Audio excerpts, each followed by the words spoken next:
का शिकार लोगों की आत्मा की शांति के लिए खड़े होकर के मौन रखना चाहूँगा। अगर किसी अन्य को भी सच्चे मन से मृतकों के प्रति सच्चा भाव है तो वो भी हमारे सांसदों के साथ खड़ा होकर के ये मौन श्रद्धांजलि अर्पित कर सकता ये है। माननीय सदस्य अध्यक्ष महोदय, अगली लाइन नहीं, अध्यक्ष महोदय, ये विषय अध्यक्ष महोदय, आप सीनियर लीडर हैं। अध्यक्ष महोदय, ये अधिकार आपका है। कभी नहीं रही। ये मैंने विषय मेंशन करते हुए भरोसा है इस विषय पर मौन कर दिया था, इसलिए अध्यक्ष का अधिकार है। हाँ, मैं वही अध्यक्ष महोदय, ये जो बात मैं शुरू कर रहा हूं, जहां मैंने मौन 2 मिनट के लिए श्रद्धांजलि की बात की है, ये अधिकार मेरा नहीं है अध्यक्ष महोदय, ये अधिकार आपका है। मुझे पूरा भरोसा है आप पर कि जब अभिभाषण की चर्चा खत्म हो रही होगी उस समय 2 मिनट का मौन श्रद्धांजलि जरूर दी जाए जो श्रद्धालुओं की जान गई है। नहीं अध्यक्ष महोदय, नहीं अभी 1 मिनट आप लोग कुछ मत बोलो। नहीं कुछ नहीं। अध्यक्ष महोदय,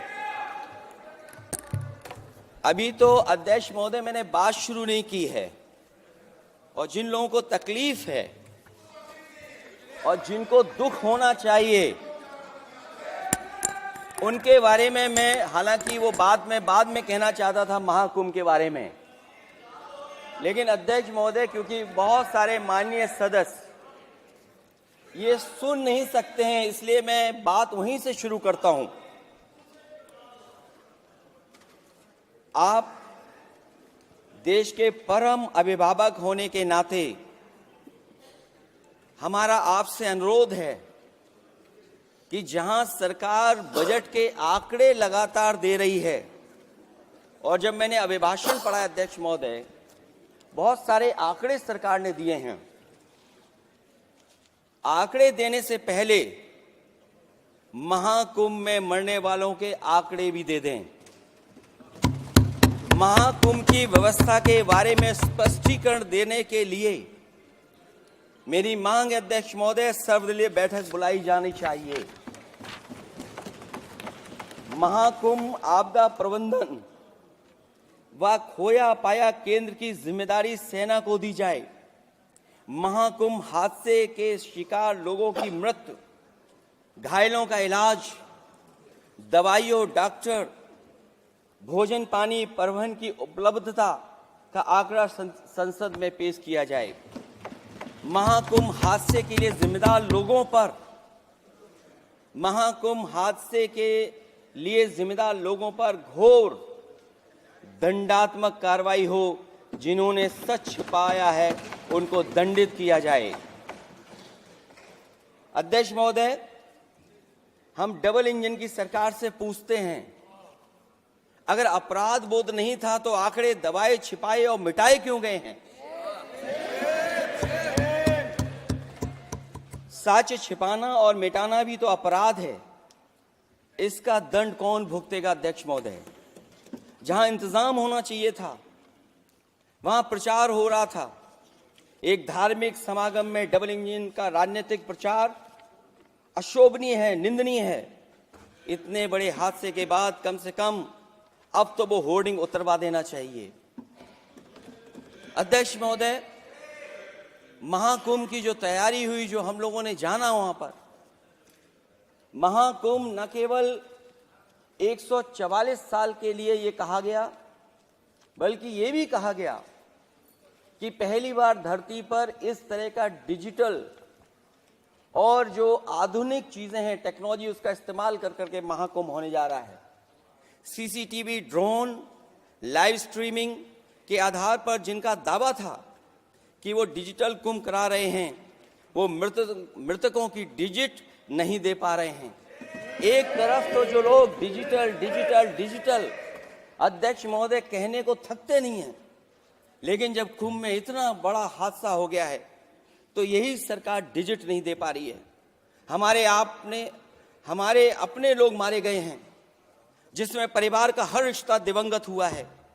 किसी की माता, किसी के पिता, किसी की बहू, किसी की बेटी, किसी का भाई बहन, चाचा चाची, बच्चों के आंकड़े तो अभी तक नदारद हैं। खोया पाया केंद्र ही लोगों को तो नहीं मिल रहा है, जो खोया पाया केंद्र था उसको भी लोग पा नहीं पा रहे, ढूंढ नहीं पा रहे। अध्यक्ष महोदय, कुंभ कोई पहली बार नहीं हो रहा है। कुंभ का आयोजन सदियों से होता आया है। हमारे पौराणिक और हमारे इतिहास के दस्तावेज ये बताते हैं कि समय समय पे जो भी सरकारें रही होंगी, जिसका भी राज रहा होगा अध्यक्ष महोदय, उसने महाकुंभ या इस तरह के कुंभ का आयोजन किया है। एक तरफ तो वो कि जो 144 साल बाद महाकुंभ होने जा रहा है, उसका इतना प्रचार किया, और मैंने तो कई टीवी इंटरव्यूज में, कई समाचार चैनलों पर ये बात सुनने में आई और सुनते रहे हम लोग कि सरकार ने 100 करोड़ लोगों के आने का इंतजाम किया है। और अगर 100 करोड़, अध्यक्ष महोदय, अगर ये बात गलत है तो मैं रिजाइन आपको देना चाहता हूं। अगर अध्यक्ष महोदय, ये माननीय सदस्य लोग अगर ये नहीं सुन पा रहे हैं तो मैं इनको एक एक को, आप नहीं गए स्नान करने, आप स्नान करने नहीं गए, इसीलिए इस तरह की भाषा का इस्तेमाल कर रहे हैं। अध्यक्ष महोदय, ये कहा गया कि 144 वर्ष के बाद ये हो रहा है।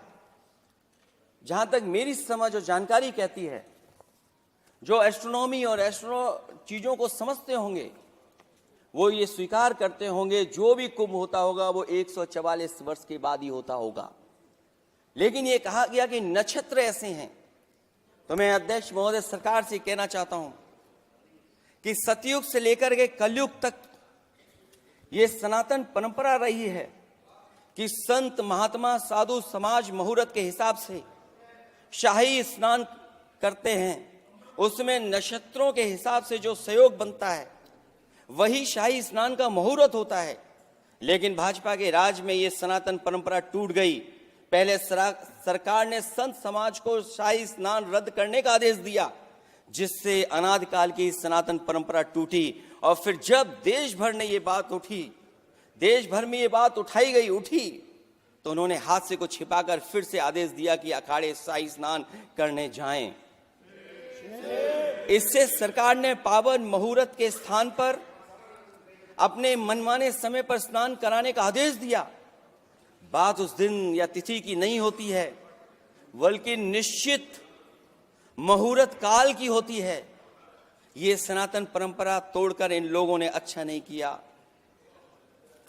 और ये क्या परंपरा टूटी है कि नहीं टूटी है, मैं समझता हूं अध्यक्ष महोदय मुझसे बेहतर सामने वाले ज्यादा जानते होंगे इसके बारे में।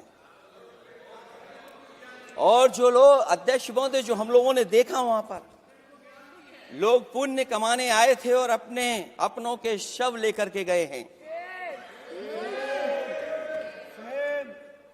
चमत्कारी करिश्मा तो ये हुआ है, श्रद्धालुओं के शव मिल गए थे, पर सरकार स्नान करने वाले मरने वालों की बात स्वीकार नहीं कर रही थी।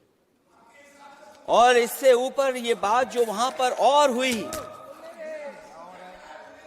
अध्यक्ष महोदय,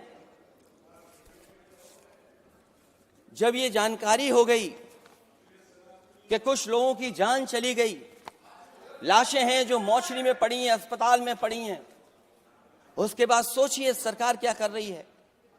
अपने सरकारी हेलीकॉप्टर में फूल भर करके फूलों को डालने का काम किया। सोचिए ये हमारी कहां की सनातनी परंपरा है। मैं जानना चाहूंगा सदन के माध्यम से हमारे माननीय सदस्य बताएं कि जहां लाशें पड़ी रही हों, न जाने कितनी चप्पलें पड़ी थीं, न जाने कितनी चप्पलें पड़ी थीं, न जाने कितने कपड़े पड़े थे, महिलाओं की साड़ियां थी, कपड़े थे,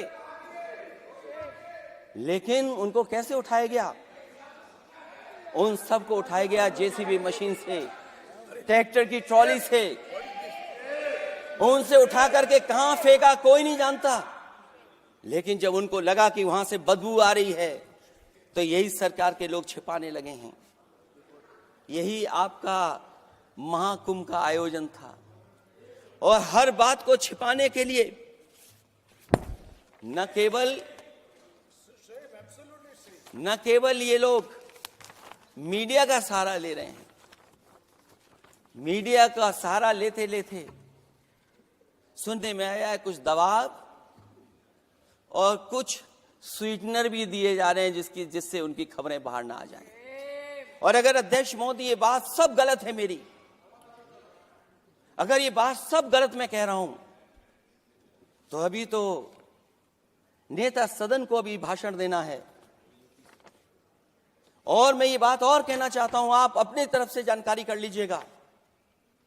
हमारे उत्तर प्रदेश के मुख्यमंत्री जी ने शोक नहीं प्रकट किया था। जब देश की राष्ट्रपति और प्रधानमंत्री जी ने शोक प्रकट किया, उसके बाद 17 घंटे बाद सरकार ने स्वीकार किया।